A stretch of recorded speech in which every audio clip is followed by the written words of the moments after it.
Senator Hillary Rodham Clinton.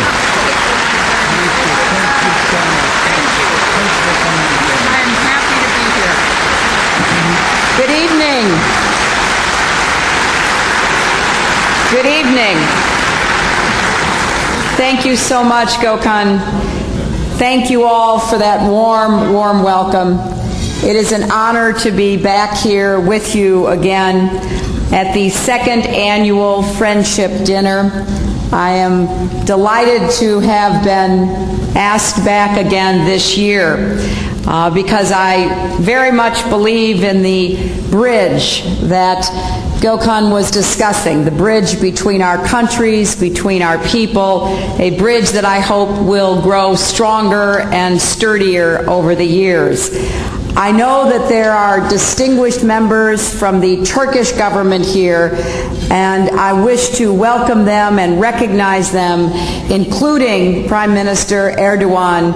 Thank you very much for all of your presence. The relationship between the United States and Turkey has been and will be a strong one.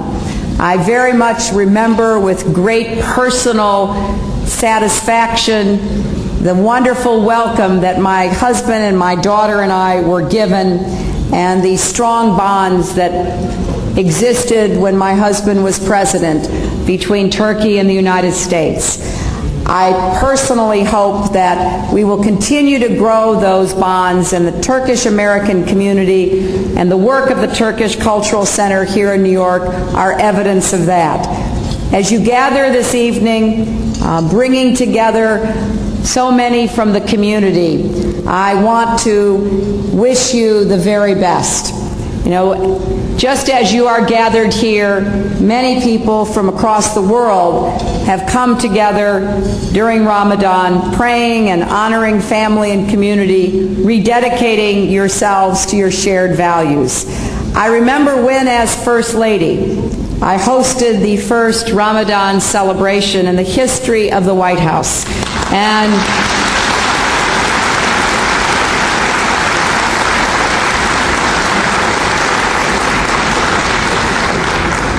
Mr. Prime Minister, it is an honor to have you here in New York and in our country. Certainly, I believe in the diversity of the United States. I believe it is one of our great and important and strong values. And for many of us, it represents a way that we can respect and recognize one another and become ever more strong. You know, this past December, Ahmet Ertegun passed away. He was a friend to Bill and to me. As some of you know, he founded Atlantic Records in 1947, borrowing a few $1,000s from the family dentist.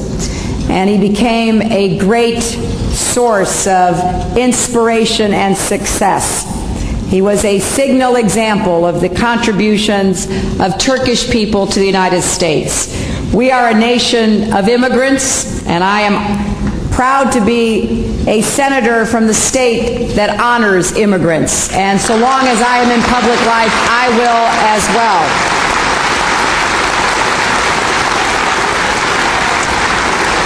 You know, toward the end of his life, in an interview, Ahmet Ertegun reflected on his career in music and his experience as a Turkish American. He said, "I'm an American by choice. I love America. I love American music. I love this country more than anything, but I also love my native Turkey." And I know that many of you feel exactly the same way. It is a sentiment shared by so many Americans.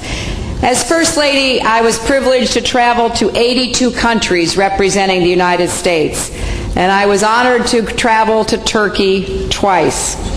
I remember very well when we visited after the earthquake and were able to meet with so many of the people and to share the suffering of that time. I want human beings to see each other as fellow human beings. I want us to understand we have much more in common than what separates us. As we are learning through science all about the human genome, those genes that make us who we are, We are finding that we are much more alike than different. Oh, we may look differently. Some may be tall, some may be short, some may have blue eyes, some may have brown, some may have blonde hair, some may have black.